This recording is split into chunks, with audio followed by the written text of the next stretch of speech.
제가 부끄러운 고백을 하나 하겠습니다. 아프리카 케냐에서 5년간 선교사로 사역하면서 수많은 기도 응답을 경험했습니다. 그런데 한국으로 돌아온 첫 해, 저는 깊은 영적 침체를 겪었습니다.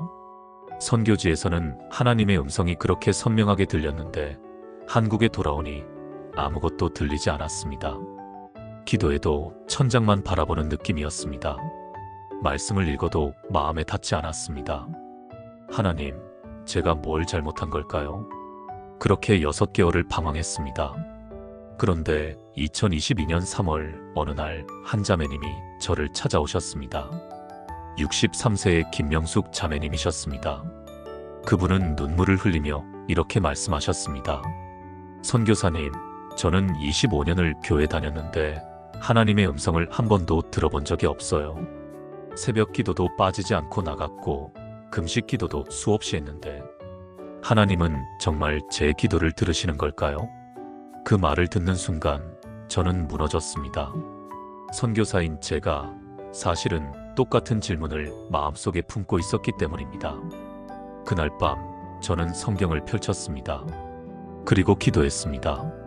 하나님, 제발 가르쳐 주세요. 당신의 음성을 듣는 기도의 비밀을 알려주세요. 그때 하나님께서 저를 요한일서 5장 14절로 인도하셨습니다. 우리가 그의 뜻대로 무엇을 구하면 들으심을 우리가 아노니. 그 순간 번개가 치듯 깨달았습니다. 우리가 하나님의 음성을 듣지 못했던 이유는 기도를 잘못하고 있었기 때문이라는 것을. 문제는 우리의 간절함이 아니었습니다. 문제는 우리의 방법이었습니다. 하나님께서는 성경의 정확한 방법을 기록해 두셨는데 우리는 그것을 모른 채 우리 방식대로 기도하고 있었던 것입니다. 여러분, 혹시 이런 고민을 하고 계시지 않으신가요? 왜 내 기도는 응답이 없을까? 왜 하나님의 음성은 들리지 않을까? 정말 하나님은 나를 기억하고 계실까? 오늘 제가 성경에서 발견한 하나님의 음성을 듣는 7가지 기도의 비밀을 나누고자 합니다. 이것은 제가 만든 방법이 아닙니다. 하나님께서 직접 성경에 기록하신 확실한 약속입니다. 이 7가지를 하나씩 여러분의 기도에 적용해 보세요. 분명히 말씀드립니다. 여러분의 기도가 달라질 것입니다. 하나님의 음성이 들리기 시작할 것입니다. 그럼 지금부터 시작하겠습니다. 여러분, 혹시 이런 경험이 있으신가요? 간절히 기도했는데 응답이 없어서 하나님이 제 기도를 안 들으시나 봐요 라고 생각하신 적 말입니다. 저도 그랬습니다. 케냐에서 선교할 때 저는 교회 건축을 위해 1년 넘게 기도했습니다. 매일 새벽마다 무릎 꿇고 울며 기도했습니다. 그런데 아무 일도 일어나지 않았습니다. 저는 하나님께 원망했습니다. 하나님, 제가 이렇게 간절히 기도하는데 왜 응답이 없으신가요? 그런데 1년 반이 지난 어느 날 하나님께서 제게 말씀하셨습니다. 요한일서 5장 14절에서 15절을 통해서였습니다. 우리가 그의 뜻대로 무엇을 구하면 들으심을 우리가 아노니 우리가 무엇을 구하든지 들으시는 줄을 안즉 우리가 그에게 구한 그것을 얻은 줄을 또한 아느니라. 이 말씀을 읽는 순간 하나님께서 제 마음에 질문하셨습니다. 내가 구한 것이 정말 내 뜻이었느냐? 그제야 깨달았습니다. 저는 하나님의 뜻을 구한 것이 아니라 제 뜻을 구하고 있었던 것입니다. 교회 건축이 나쁜 것은 아니었습니다. 하지만 그 시기에 하나님께서 원하신 것은 건물이 아니라 사람들의 마음을 세우는 것이었습니다. 여러분, 이것이 하나님의 음성을 듣는 첫 번째 비밀입니다. 하나님의 뜻대로 구하는 것입니다. 그렇다면 어떻게 하나님의 뜻을 알 수 있을까요? 성경은 분명히 말씀합니다. 하나님의 뜻은 성경 말씀 안에 있다고 말입니다. 요한복음 17장 17절에서 예수님은 이렇게 기도하셨습니다. 그들을 진리로 거룩하게 하옵소서. 아버지의 말씀은 진리니이다. 하나님의 말씀이 곧 진리이고 그 진리 안에 하나님의 뜻이 담겨 있습니다. 그러므로 기도할 때 먼저 물어야 합니다. 하나님, 이것이 주님의 뜻입니까?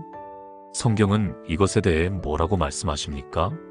제가 케냐에서 깨달은 후 기도가 완전히 바뀌었습니다. 하나님, 교회 건축이 주님의 뜻이라면 이루어 주세요. 그러나 지금이 아니라면 주님의 때를 기다리겠습니다. 대신 지금 주님이 원하시는 일이 무엇인지 보여주세요. 그렇게 기도하기 시작한 지 2주 만에 하나님께서 응답하셨습니다. 한 청년이 찾아왔습니다. 그는 마약 중독자였는데 회복하고 싶다고 했습니다. 저는 그 청년과 3개월간 매일 만나 성경을 공부했습니다. 그 청년이 변화되었고 그를 통해 20명의 청년들이 교회로 돌아왔습니다. 그리고 1년 후 그 청년들이 자발적으로 헌금을 모아 작은 예배당을 지었습니다. 이것이 하나님의 방법이었습니다. 건물이 아니라 사람을 통해 건물을 세우시는 것이 하나님의 뜻이었습니다. 여러분, 지금 무엇을 구하고 계십니까? 그것이 정말 하나님의 뜻입니까? 아니면 여러분의 뜻입니까? 하나님의 뜻대로 구할 때 하나님의 음성이 들리기 시작합니다. 하나님의 뜻대로 구할 때 반드시 응답받습니다. 이것이 하나님께서 성경에 약속하신 확실한 진리입니다. 함께 이렇게 기도해 보시겠습니까? 사랑하는 하나님 아버지, 그동안 제 뜻대로 구했던 기도를 회개합니다. 이제부터는 하나님의 뜻이 무엇인지 먼저 여쭙고 그 뜻을 발견하여 구하기를 원합니다. 말씀을 통해 주님의 뜻을 분별하는 지혜를 주시고 그 뜻대로 구할 때 들어주신다는 약속을 믿습니다. 제 생각과 계획보다 주님의 뜻이 이루어지기를 간절히 소망합니다. 예수님의 이름으로 기도합니다. 아멘. 오늘부터 기도할 때마다 먼저 물어보세요. 하나님, 이것이 주님의 뜻입니까? 그리고 성경을 펼쳐보세요. 하나님께서 말씀으로 응답하실 것입니다. 두 번째로 중요한 것은 믿음입니다. 여러분, 혹시 이렇게 기도하신 적 있으신가요? 하나님, 이것 좀 이루어 주세요. 안 되면 어쩔 수 없지만요. 저도 그랬습니다. 기도하면서도 마음 한편에 의심이 있었습니다. 정말 될까?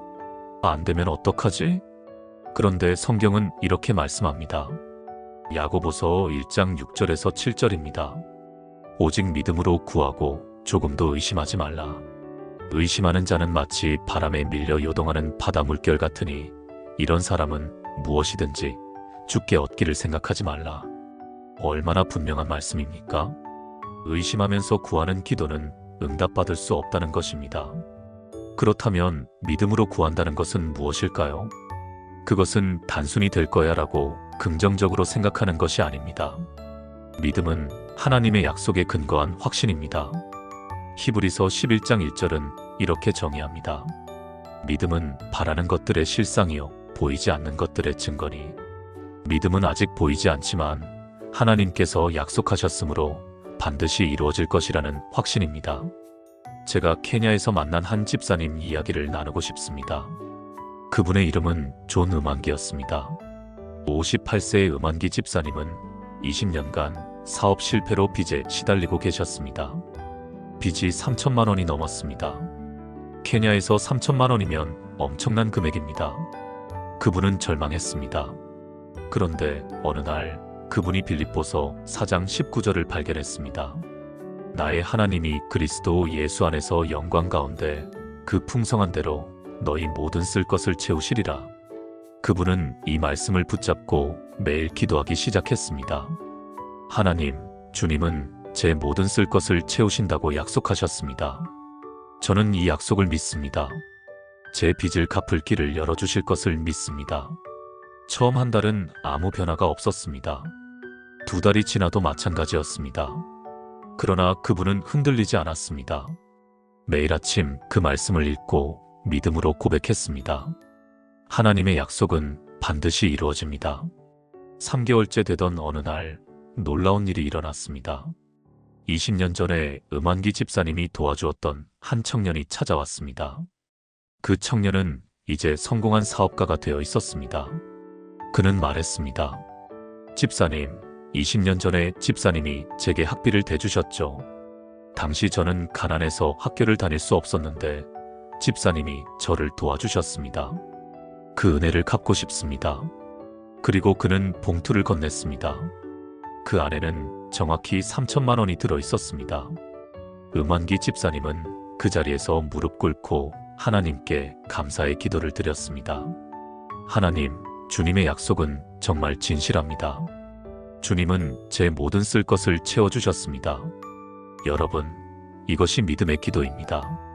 하나님의 약속을 붙잡고 흔들리지 않고 끝까지 믿는 것입니다. 그 믿음이 하나님의 음성을 듣게 합니다. 그 믿음이 기적을 경험하게 합니다. 지금 여러분이 구하는 것이 무엇입니까? 그것에 대한 하나님의 약속을 성경에서 찾으셨습니까? 그 약속을 붙잡고 흔들림 없이 믿고 계십니까? 의심을 버리고 믿음으로 구하십시오. 하나님께서 반드시 응답하실 것입니다. 함께 이렇게 기도해 보시겠습니까? 전능하신 하나님 아버지, 그동안 의심하며 기도했던 저를 용서해 주세요. 이제 주님의 약속을 온전히 믿습니다. 야고보서 1장 6절 말씀처럼 조금도 의심하지 않고 믿음으로 구합니다. 하나님께서 말씀하신 모든 약속은 반드시 이루어진다는 것을 고백합니다. 보이지 않지만 믿습니다. 아직 이루어지지 않았지만 확신합니다. 이 믿음을 끝까지 지키게 하소서. 예수님의 이름으로 기도합니다. 아멘. 오늘부터 성경에서 여러분의 상황에 맞는 약속을 찾아보세요. 그 약속을 노트에 적고 매일 고백하세요. 하나님의 약속은 절대 실패하지 않습니다. 세 번째 비밀은 많은 분들이 간과하는 부분입니다. 바로 예수 이름으로 기도하는 것입니다. 여러분, 혹시 기도 끝에 예수님의 이름으로 기도합니다라고 말하는 것이 단순한 형식이라고 생각하시나요? 저도 처음에는 그랬습니다. 그냥 기도를 마무리하는 인사말 정도로 생각했습니다. 그런데 성경은 그것이 얼마나 중요한지를 분명히 말씀하고 있습니다. 요한복음 14장 13절에서 14절입니다. 너희가 내 이름으로 무엇을 구하든지 내가 행하리니 이는 아버지로 하여금 아들로 말미암아 영광을 받으시게 하려 함이라. 내 이름으로 무엇이든지 내게 구하면 내가 행하리라.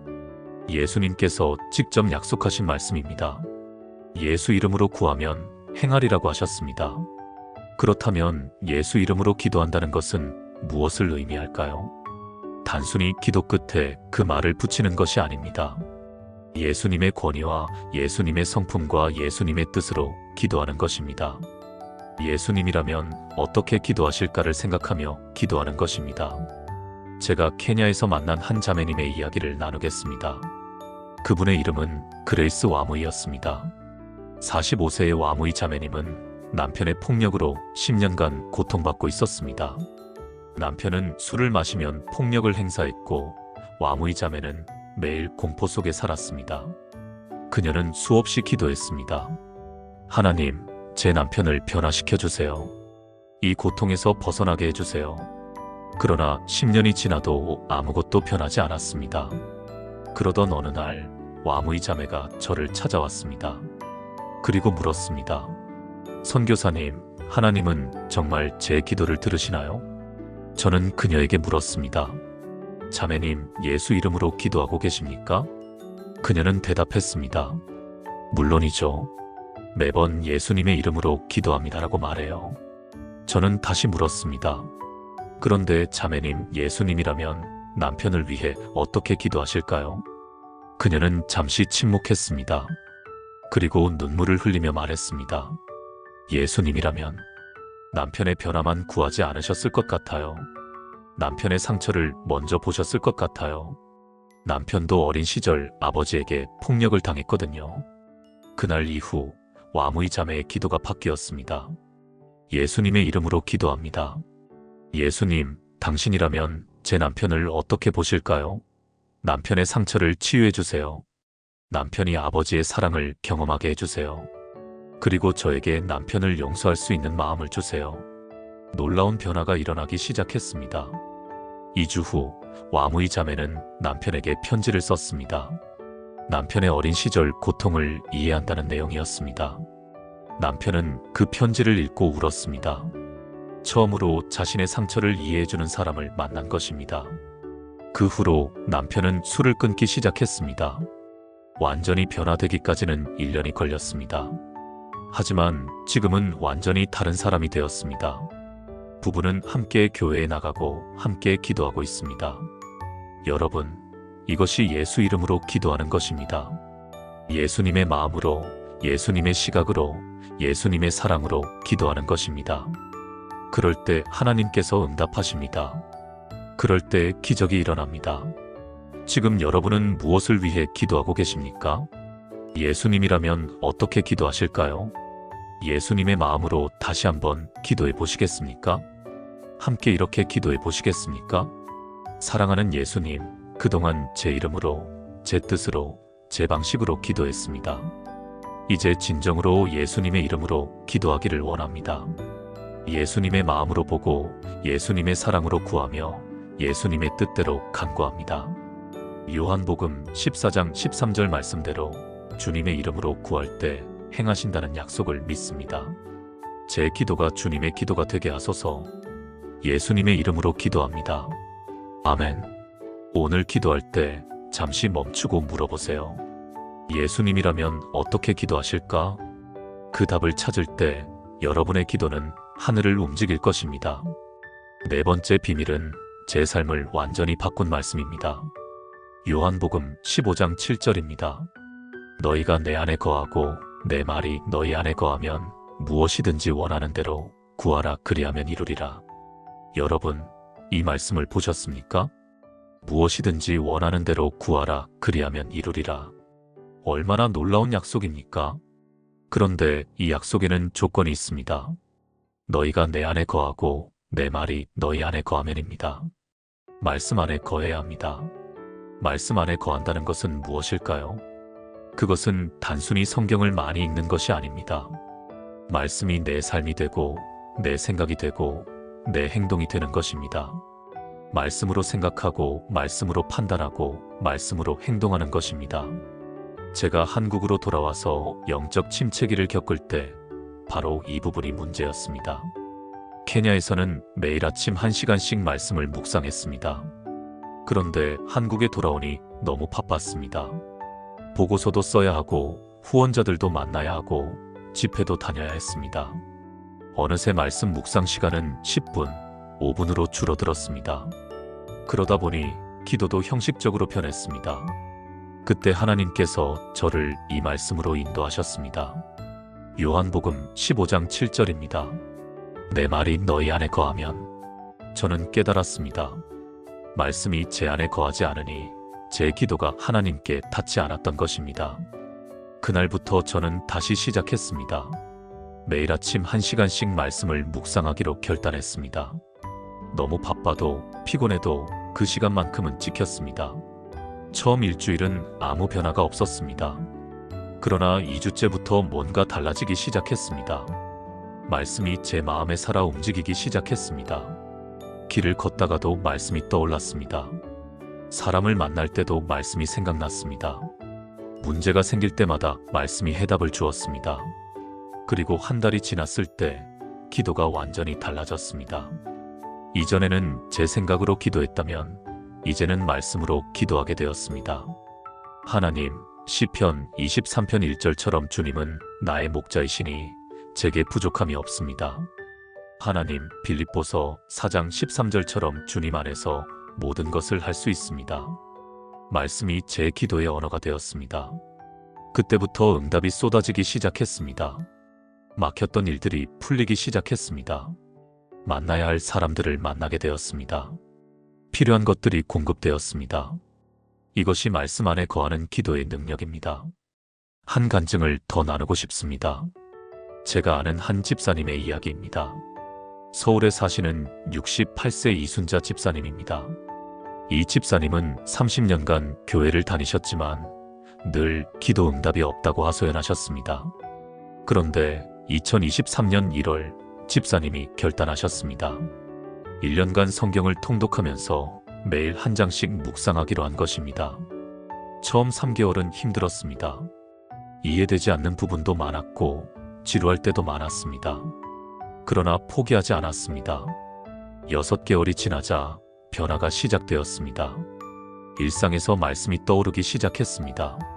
누군가와 대화할 때 적절한 말씀이 생각났습니다. 기도할 때 말씀이 자연스럽게 나왔습니다. 그리고 1년이 지났을 때 놀라운 일이 일어났습니다. 집사님의 아들이 20년 만에 교회로 돌아온 것입니다. 아들은 대학 시절 신앙을 잃고 교회를 떠났었습니다.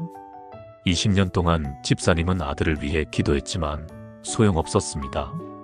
그런데 집사님이 말씀 안에 거하기 시작한 그 1년 동안 하나님께서 일하신 것입니다. 아들은 말했습니다.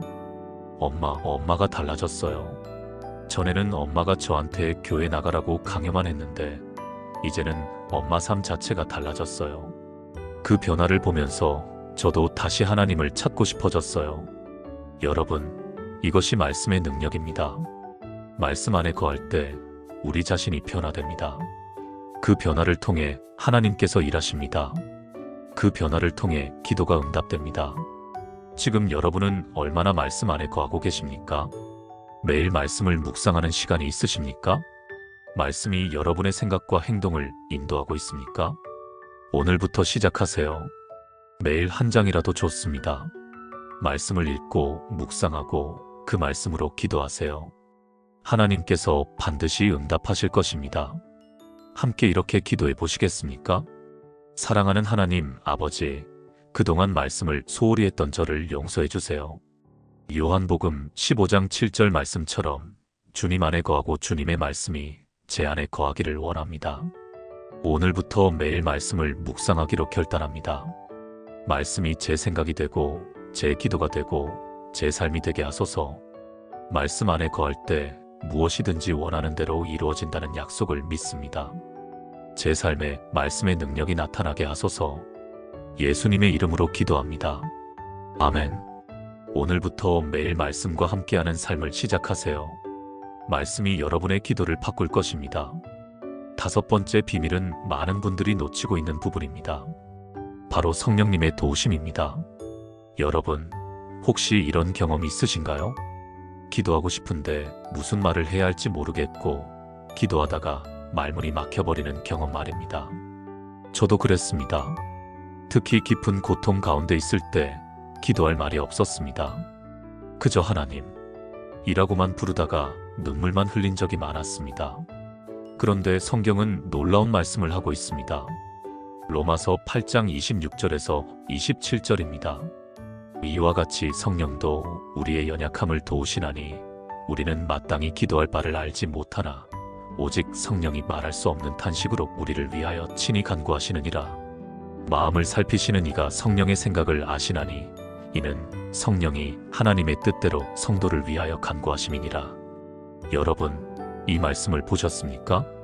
우리가 무슨 말을 해야 할지 몰라도 성령님께서 우리를 위해 간구하신다는 것입니다. 성령님은 하나님의 뜻을 아시기 때문에 우리를 대신해서 하나님의 뜻대로 기도하신다는 것입니다. 이것이 얼마나 놀라운 은혜입니까? 제가 케냐에서 가장 어려웠던 시기가 있었습니다. 2019년 현지인들과의 갈등으로 사역이 중단될 위기에 처했습니다. 오해와 비방이 쏟아졌고 저는 깊은 상처를 받았습니다. 기도하려고 무릎 꿇었지만 아무 말도 나오지 않았습니다. 그저 하나님 하고 부르기만 했습니다. 그런데 그때 놀라운 경험을 했습니다. 말은 없었지만 평안이 임했습니다. 설명할 수 없는 위로가 마음에 찾아왔습니다. 마치 누군가가 제 등을 쓰다듬어 주는 것 같았습니다. 나중에 깨달았습니다. 그것이 성령님의 임재였다는 것을. 제가 말할 수 없을 때 성령님께서 저를 위해 간구하셨던 것입니다. 그 후로 3일이 지났을 때 기적이 일어났습니다. 오해했던 현지인 리더가 찾아와 눈물로 사과했습니다. 그는 말했습니다. 선교사님, 3일 전 밤에 꿈을 꾸었습니다. 꿈에서 하나님께서 제게 말씀하셨습니다. 내가 내 종을 괴롭히고 있다고 하셨습니다. 저는 회개합니다. 그 일을 계기로 사역은 더욱 견고해졌습니다. 현지인들과의 관계가 회복되었고 교회는 부흥하기 시작했습니다. 여러분, 이것이 성령님의 기도입니다. 우리가 알지 못할 때 성령님은 아십니다. 우리가 말할 수 없을 때 성령님께서 대신 간구하십니다.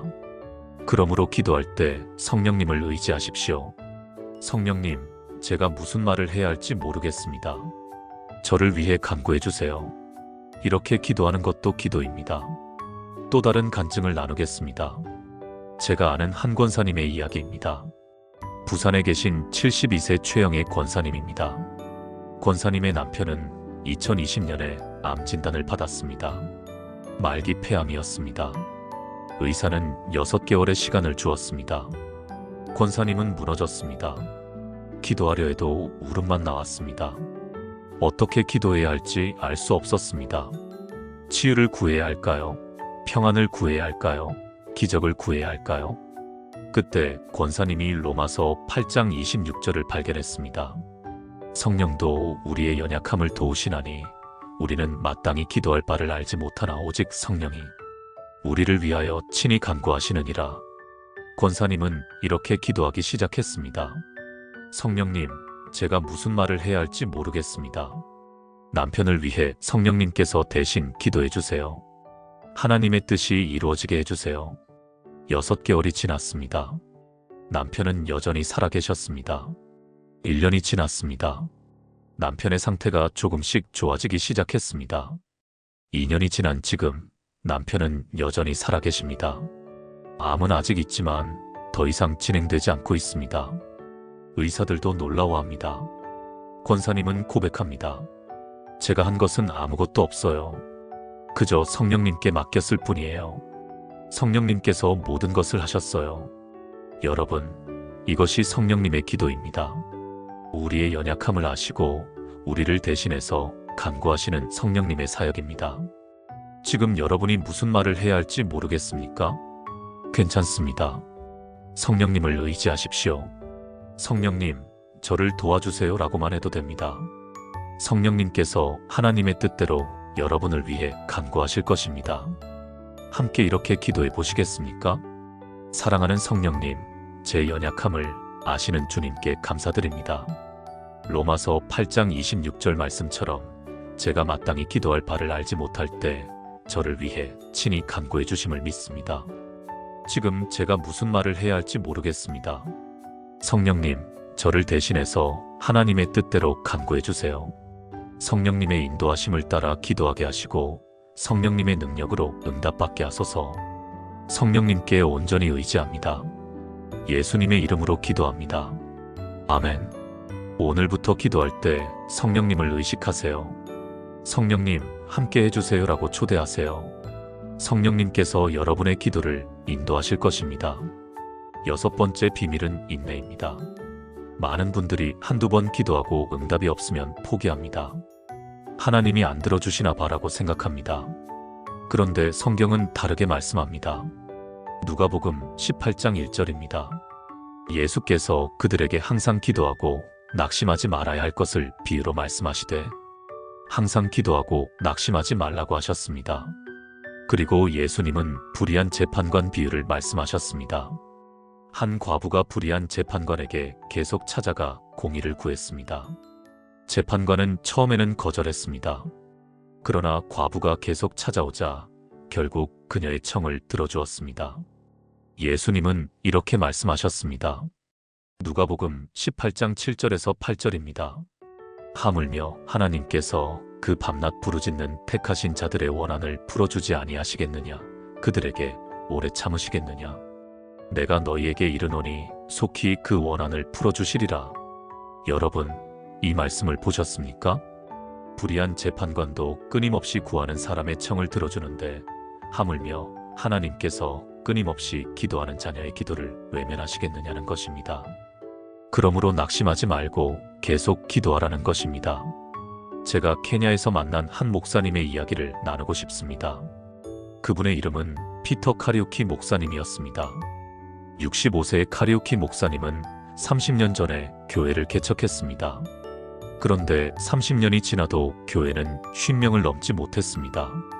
주변 교회들은 수백 명, 수천 명으로 부흥하는데 카리우키 목사님의 교회만 그대로였습니다. 목사님은 낙심했습니다. 하나님, 제가 뭘 잘못했나요? 30년을 기도했는데 왜 응답이 없으신가요? 그런데 목사님은 포기하지 않았습니다. 매일 새벽 4시에 일어나 교회 부흥을 위해 기도했습니다. 30년째 하루도 빠지지 않고 기도했습니다. 사람들은 말했습니다. 목사님, 그만 포기하세요. 하나님의 뜻이 아닌가 봐요. 그러나 목사님은 대답했습니다. 하나님께서 멈추라고 하시기 전까지 저는 기도를 멈추지 않겠습니다. 그리고 32년째 되던 해 2021년 놀라운 일이 일어났습니다. 한 젊은이가 교회를 찾아왔습니다. 그는 미국에서 사업으로 성공한 케냐 청년이었습니다. 그는 말했습니다. 목사님, 저는 어린 시절 이 교회에서 세례를 받았습니다. 그때 목사님께서 저를 위해 기도해 주셨죠. 그 기도를 잊지 못했습니다. 저는 미국에서 성공했지만 고향 교회를 위해 뭔가 하고 싶습니다. 그 청년은 교회에 큰 헌금을 드렸고 미국에서 젊은이들을 데려왔습니다. 6개월 만에 교회는 200명으로 늘어났습니다. 1년 후에는 500명이 되었습니다. 지금은 1000명이 넘는 교회가 되었습니다. 카리우키 목사님은 눈물을 흘리며 고백했습니다. 32년을 기다렸습니다. 포기하고 싶을 때도 많았습니다. 그러나 계속 기도했습니다. 하나님의 때는 제 때와 달랐습니다. 여러분, 이것이 끊임없이 기도하는 자가 받는 축복입니다. 하나님의 응답에는 하나님의 때가 있습니다. 우리가 생각하는 때와 다를 수 있습니다. 그러나 반드시 응답하십니다. 끊임없이 기도하는 자를 하나님은 절대 외면하지 않으십니다. 또 한 분의 간증을 나누겠습니다. 대구에 계신 59세 박철수 집사님입니다. 집사님의 딸은 15년 전에 가출했습니다. 그때 딸의 나이는 18세였습니다. 집사님은 15년간 매일 밤 11시에 딸을 위해 기도했습니다. 하루도 빠지지 않고 15년간 기도했습니다. 주변 사람들은 말했습니다. 집사님, 이제 그만 포기하세요. 15년이나 지났는데. 그러나 집사님은 대답했습니다. 제 딸이 돌아올 때까지 저는 기도를 멈추지 않겠습니다. 그리고 2024년 5월 딸에게서 전화가 왔습니다. 아빠, 저예요. 집에 가도 될까요? 딸은 15년 만에 집으로 돌아왔습니다. 딸은 말했습니다. 아빠, 제가 어디에 있든 아빠가 저를 위해 기도하고 계시다는 걸 느꼈어요. 그 기도가 저를 지켜줬어요. 그리고 결국 저를 집으로 이끌었어요. 여러분, 지금 얼마나 기도하셨습니까? 1년입니까? 3년입니까? 10년입니까? 포기하지 마십시오. 하나님의 응답은 반드시 옵니다. 끊임없이 기도하는 자를 하나님은 절대 버리지 않으십니다. 함께 이렇게 기도해 보시겠습니까? 사랑하는 하나님 아버지, 그동안 쉽게 낙심하고 포기했던 저를 용서해 주세요. 누가복음 18장 1절 말씀처럼 항상 기도하고 낙심하지 않기로 결단합니다. 응답이 보이지 않아도 시간이 오래 걸려도 끝까지 기도하겠습니다. 하나님의 때가 가장 좋은 때임을 믿습니다. 밤낮 부르짖는 택하신 자들의 기도를 반드시 들어주신다는 약속을 붙잡습니다. 포기하지 않는 믿음을 주시고 끝까지 기도하는 인내를 허락하소서. 예수님의 이름으로 기도합니다. 아멘. 오늘부터 포기했던 기도 제목을 다시 붙잡으세요. 끊임없이 기도하세요. 하나님의 응답은 반드시 옵니다. 마지막 7번째 비밀은 순종입니다. 많은 분들이 기도만 열심히 하면 된다고 생각합니다. 그런데 성경은 다르게 말씀합니다. 요한일서 3장 21절에서 22절입니다. 사랑하는 자들아, 만일 우리 마음이 우리를 책망할 것이 없으면 하나님 앞에서 담대함을 얻고 무엇이든지 구하는 바를 그에게서 받나니 이는 우리가 그의 계명들을 지키고 그 앞에서 기뻐하시는 것을 행함이라. 여러분, 이 말씀을 보셨습니까? 무엇이든지 구하는 바를 받는 조건이 있습니다. 그의 계명들을 지키고 그 앞에서 기뻐하시는 것을 행함이라. 순종하는 자의 기도를 하나님께서 들으신다는 것입니다. 제가 케냐에서 가장 큰 교훈을 얻은 사건이 있었습니다. 2018년 저는 큰 사역을 계획하고 있었습니다. 5개 마을에 우물을 파는 프로젝트였습니다. 후원금도 준비되었고 계획도 완벽했습니다. 저는 이 프로젝트의 성공을 위해 매일 기도했습니다. 그런데 기도 중에 하나님께서 제게 말씀하셨습니다. 내가 먼저 해야 할 일이 있다. 저는 물었습니다. 하나님, 무엇입니까? 내 마음의 교만을 버려라. 그 말씀을 듣는 순간 저는 깨달았습니다.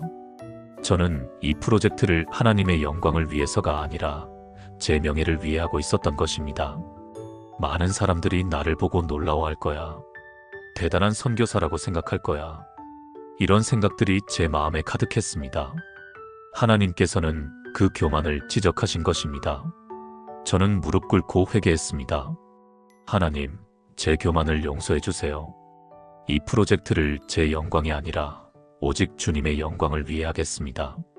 그리고 모든 계획을 내려놓았습니다. 만약 하나님께서 원하지 않으신다면 하지 않겠다고 결단했습니다. 그렇게 3개월을 기다렸습니다. 그런데 3개월 후 놀라운 일이 일어났습니다. 케냐 정부에서 연락이 왔습니다. 그들이 우리 프로젝트를 알게 되었고 정부 예산으로 10개 마을에 우물을 파주겠다고 했습니다. 우리가 계획했던 것의 2배였습니다. 그리고 그들은 이렇게 말했습니다. 선교사님의 교회를 중심으로 이 프로젝트를 진행하고 싶습니다. 결국 10개 마을에 우물이 파졌고 수천 명의 사람들이 깨끗한 물을 마시게 되었습니다. 그리고 많은 사람들이 교회로 돌아왔습니다. 제가 순종했을 때 하나님께서 제 계획보다 훨씬 크게 일하신 것입니다. 여러분, 이것이 순종의 기도입니다. 하나님의 말씀에 순종할 때 하나님께서 우리의 기도를 들으십니다. 불순종하면서 기도만 열심히 해도 소용없습니다. 시편 66편 18절은 이렇게 말씀합니다. 내가 내 마음에 죄악을 품으면 주께서 듣지 아니하시리라. 죄를 품고 있으면 아무리 기도해도 하나님께서 듣지 않으신다는 것입니다. 반대로 순종하며 기도하면 하나님께서 반드시 들으신다는 것입니다. 한 간증을 더 나누겠습니다. 서울에 계신 54세 정미경 권사님의 이야기입니다. 권사님은 20년간 사업을 하셨는데 계속 적자였습니다. 매달 빚만 늘어갔습니다. 권사님은 매일 기도했습니다. 하나님, 사업이 잘 되게 해주세요. 그런데 아무리 기도해도 변하지 않았습니다. 그러던 어느 날 권사님이 말씀을 읽다가 한 구절에 멈췄습니다. 말라기 3장 10절이었습니다. 너희의 온전한 11조를 창고에 들여 나의 집에 양식이 있게 하고 그것으로 나를 시험하여 내가 하늘 문을 열고 너희에게 복을 쌓을 곳이 없도록 붙지 아니하나 보라. 권사님은 깨달았습니다. 그동안 11조를 제대로 드리지 않았던 것을 말입니다. 사업이 어려우니까 11조를 아껴서 사업 자금으로 썼던 것입니다. 그날 권사님은 결단했습니다. 하나님, 이제부터 온전한 11조를 드리겠습니다. 사업이 잘 되든 안 되든 순종하겠습니다. 그달부터 권사님은 수입의 정확히 10%를 11조로 드렸습니다. 돈이 부족해도 빚을 갚아야 해도 온전히 드렸습니다. 처음 3개월은 더 어려웠습니다. 돈이 부족해서 직원 월급도 밀렸습니다. 그러나 포기하지 않고 계속 순종했습니다. 그리고 6개월째 되던 달 기적이 일어났습니다. 20년간 거래가 없었던 큰 회사에서 주문이 들어온 것입니다. 그 주문 하나로 6개월치 매출을 올렸습니다. 그 후로 계속 주문이 들어왔고 1년 만에 20년 빚을 모두 갚았습니다. 권사님은 고백합니다. 제가 순종했을 때 하나님께서 하늘 문을 여신 것입니다. 말라기 3장 10절의 약속이 그대로 이루어졌습니다. 여러분, 지금 하나님께서 순종하라고 말씀하시는 것이 있습니까? 용서하라고 하시는데 용서하지 못하고 계십니까? 섬기라고 하시는데 회피하고 계십니까? 버리라고 하시는 죄를 붙잡고 계십니까? 기도만 하지 마시고 순종하십시오. 순종할 때 하나님의 음성이 더욱 선명하게 들립니다. 순종할 때 기도의 문이 열립니다. 함께 이렇게 기도해 보시겠습니까?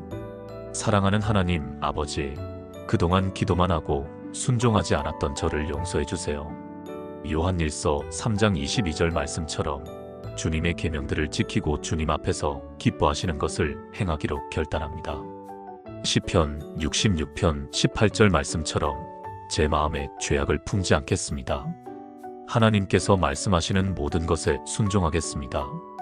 제 뜻이 아니라 주님의 뜻이 이루어지기를 원합니다. 순종하는 자의 기도를 들어주신다는 약속을 믿고 의지합니다. 예수님의 이름으로 기도합니다. 아멘. 오늘부터 기도하기 전에 먼저 물어보세요. 하나님, 제가 순종해야 할 것이 무엇입니까? 그리고 그것을 행하세요. 순종이 먼저입니다. 순종할 때 기도가 응답됩니다. 지금까지 나눈 7가지 말씀을 하나의 기도로 드리겠습니다. 사랑하는 여러분, 함께 기도하시겠습니까? 전능하신 하나님, 아버지, 오늘 주신 귀한 말씀들을 감사드립니다.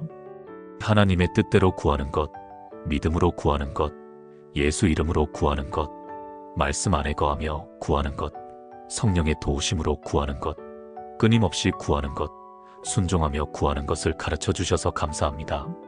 저는 고백합니다. 요한일서 5장 14절 말씀대로 이제부터 주님의 뜻대로 구하겠습니다. 야고보서 1장 6절 말씀대로 조금도 의심하지 않고 믿음으로 구하겠습니다.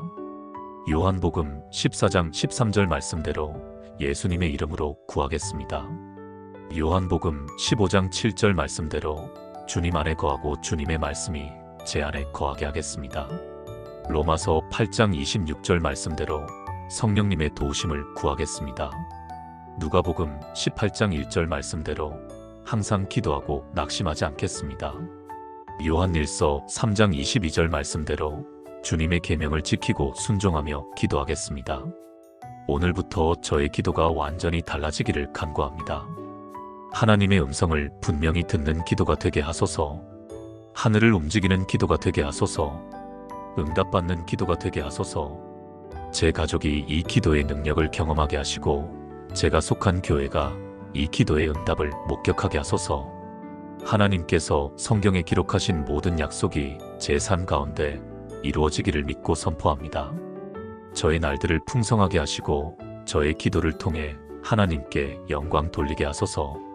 살아계신 예수 그리스도의 이름으로 기도합니다. 아멘.